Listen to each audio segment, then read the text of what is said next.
خیط الابیض من الخیط الاسود، اور کھاتے پیتے رہو سحری کے وقت یہاں تک کہ جو سفید ڈورا ہے وہ رات کے جو سیاہ ڈورا ہے اس سے ممتاز ہو جائے، من الفجر، فجر کے وقت، یعنی فجر کے وقت جب آپ مشرق کی طرف منہ کریں تو سیاہی ہوتی ہے، جب فجر کا وقت داخل ہونے والا ہوتا ہے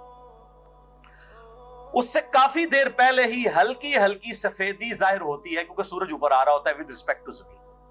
اس کو ہم کہتے ہیں صبح کاذب، یعنی جھوٹی صبح۔ اس کے بعد پھر وہ روشنی ذرا نمایاں ہوتی ہے اور بالکل سفید افق پہ پھیل جاتی ہے، اس سے اوپر بلیک ہوتا ہے سارا معاملہ اور نیچے ہوتا ہے سفید، اس کو ہم کہتے ہیں صبح صادق۔ اس وقت فجر کا وقت داخل ہو جاتا ہے، وہ کالا اور سفید ڈورا ہے، فجر کا وقت داخل ہو جاتا ہے اور سحری کا وقت ختم ہو جاتا ہے، اور پھر جب سورج کی ٹکیاں باہر آنا شروع ہوتی ہے اس وقت فجر کا وقت بھی ختم ہو جاتا ہے۔ تو یہ کہا جا رہا ہے فجر کے وقت جو سفید اور سیاہ ڈورے ہیں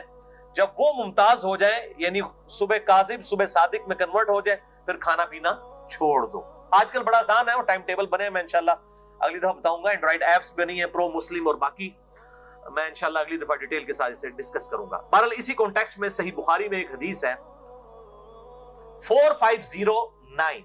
عدی بن حاتم کہتے ہیں کہ جب میں نے یہ آیت پڑھی تو انہوں نے اپنے تکیے، اپنے سرہانے، ایک سفید رنگ کا دھاگا اور ایک کالے رنگ کا دھاگا رکھ لیا، اور وہ رات کے اندھیرے میں اس کو دیکھتے رہتے تھے۔ جب ان دونوں کا کلر واضح ہو جاتا تھا نا تو وہ کہتے تھے اچھا اب سحری کا وقت ختم ہو گیا۔ تو نبی صلی اللہ علیہ وآلہ وسلم کو آ کر عرض کی تو آپ صلی اللہ علیہ وسلم مسکرائے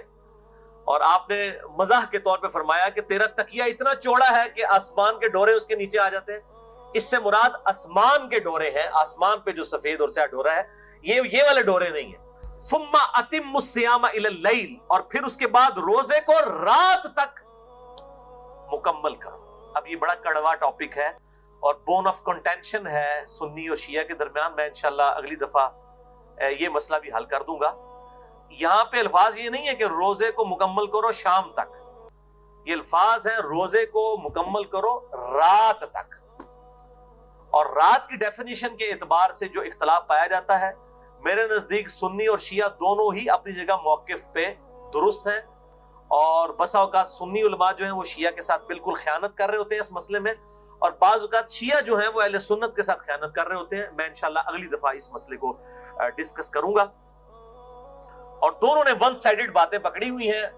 اب یہ سارے حدیث بتا رہے ہوتے ہیں جی افطار میں جلدی کرو، حالانکہ یہ بھی حدیث موجود ہے قیامت والے دن آپ صلی اللہ علیہ وسلم کو ایسا منظر بھی دکھایا گیا ہے کہ دوزخ کے اندر لوگ الٹے لٹکے ہوئے ہیں جو وقت سے پہلے روزہ کھول لیا کرتے تھے۔ اب ہم یہ پوچھتے ہیں یہ وقت سے پہلے کھولنے والے کون ہیں؟ اہل تشیع کے بارے میں تو یہ ہے کہ وہ لیٹ کھولتے ہیں، پہلے کون کھول رہے ہیں؟ پہلے وہ کھول لیں جن کے ٹائم ٹیبل غلط بنے ہوئے ہیں، ان کو شرم بھی نہیں آتی، ہر سال لوگوں کے روزے وہ افطار میں جلدی کریں۔ افطار میں جلدی کا یہ مطلب تو نہیں کہ آپ روزہ ابھی گروپ پورا بھی نہیں ہوا اور آپ کے بزرگ بابے غلط ٹائم ٹیبل بنا گئے ہوئے ہیں، آپ ان کے مطابق چلیں۔ میں ہمارے جیلم میں تو میں نے خصوصاً اہل حدیث مکتبہ فکر کے تو روزے شاید 25-30 سال سے کسی کا بھی صحیح نہ ہو، کیونکہ ان کا ٹائم ٹیبل مغرب کے وقت 4-5 منٹ جو ہے پہلے ہے، اور کئی بار بالکل آپ بلند مقام پہ چڑھے تو آپ کو روشنی نظر بھی آئے گی۔ ان کو بتایا کہ بھی آپ دارالاسلام پبلیکیشن خود اہل حدیث کا ادارہ ہے، ان کا آپ ٹائم ٹیبل دیکھ لیں، اس میں 4-5 منٹ کا آپ کا فرق ہے۔ تو یہ انشاءاللہ میں اگلی دفعہ اس کو ڈسکس کروں گا، چھوڑوں گا نہیں، کیونکہ اللہ تعالیٰ نے جڑی شے مسلط کر دیتی ہے وہ تو پھر مسلط ہوئے گی انشاءاللہ تعالی۔